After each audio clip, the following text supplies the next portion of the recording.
Hi, it's me again with Corel Draw Tips and Tricks, and this video is mainly for one person. He sent me a colored map of this subdivision and wanted to know how he could do it in black and white to print it, not to engrave it. And this is about as good as I can do.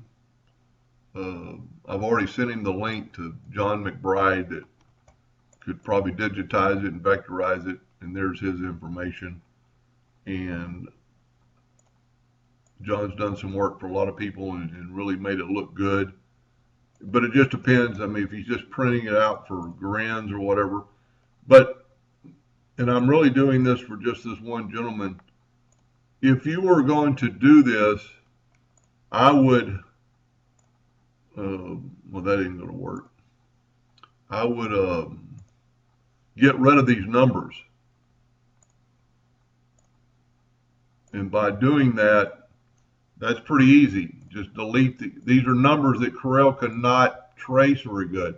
And it's going to make it look a lot better. And the reason I'm doing the video is right here, this particular one, and there's several of them that are going to cause you problems that you can't delete.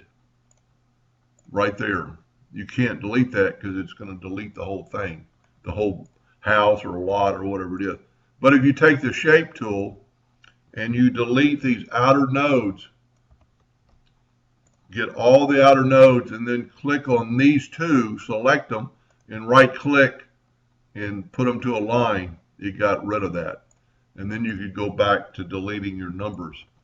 But when you get to one that's touching the edge, like this one right here is going to be, you can't really do anything with it. So delete this node,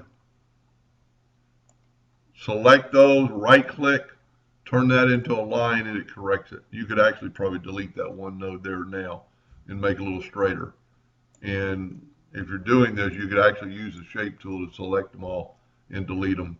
There's a lot that could be done with this, but I don't know how important this is to him if he's doing it for a customer. But you can do a lot when you select with nodes with the shape tool. You have to kind of resurface them. And you could actually retype these other addresses in there, and I'm going to tell him he's going to have to retype the text. Corel just does not do text very well with lines. Anyway, I hope that helped him a little bit. Thank you for watching